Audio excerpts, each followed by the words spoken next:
Especially with insurance companies being snarky right now, I figured y'all should know this. Draw up. There is still insulin in here. There is still insulin. They're scamming y'all. They're shorting us of our fucking insulin. But me, I get every last drop. Ever wonder why insulin is so important? Hey friends, my name is Dr. Shenell. I am a scientist and Dr. Public Health. My goal is to bridge the gap between science and the community. Consider me your new science communicator friend. So insulin is important because your body needs it to regulate sugar. And I know what you're thinking. When you hear sugar, you're like, well, isn't sugar bad for you? Well, hold on. Just like anything else, depth in the dosage, anything will take you out of here, right? But sugar is actually what our bodies need as fuel. Think about it like this. Cars run on gas. Humans run on sugar. So if you want your car to go, you put gas in it. If you want your body to go, you put sugar in it. And just like with cars, there's loads of this. So if you want your car to run at optimum capacity, you put the best gas in it. You got Supreme, you got A9, you got mid-grade. You put the best gas in your car in order for it to function properly. The same thing goes for sugars.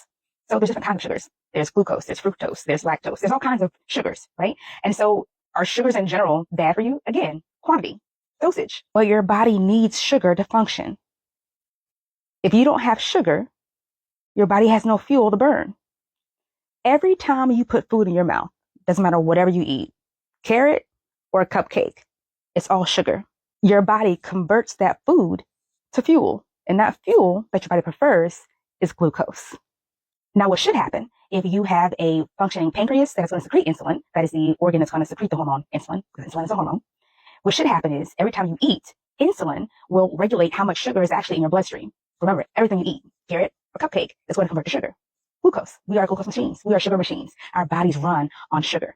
And so what should happen when you eat something, your sugar spikes because you just put fuel into it. So you've got lots of sugar running through your bloodstream because you're absorbing all the nutrients, right? Your food's breaking down into usable fuel sources, and that fuel source is sugar. So your body's breaking down the food into sugar. What should happen is your pancreas will turn on when you eat and release insulin into your bloodstream. That's going to control levels of sugar in your blood.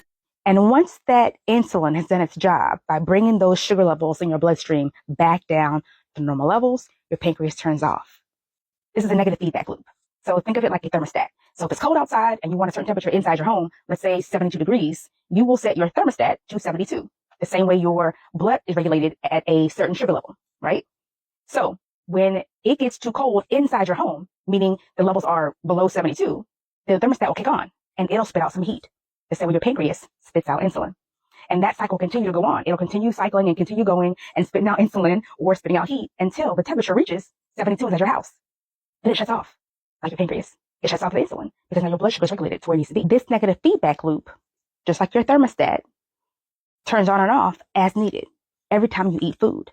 Your pancreas, your thermostat, is going to spit out insulin into your bloodstream to help keep your blood sugar regulated. Because we know what happens when your blood sugar is not regulated. Diabetes enters the chat. And there's different types of diabetes, so we won't get into that right now. That's a different step, subject for a different day. If you want to know about it, let me know, leave a comment. I'll get into that also. But the point here is, that's how important insulin is. You need it every time you eat. Think about how many times a day that you eat food, anything, a snack, a whole meal, candy, cookies, carrots, cupcakes, celery, potatoes, whatever. Think about how many times a day that you eat. That's how often you need insulin to be working in your body. So if you don't have insulin functioning in your body, it's going to cause a major problem.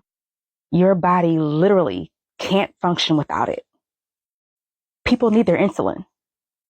Everybody needs insulin. So why can't we make it more affordable? Like this video, give me a share and a comment to keep more content like this on your timeline.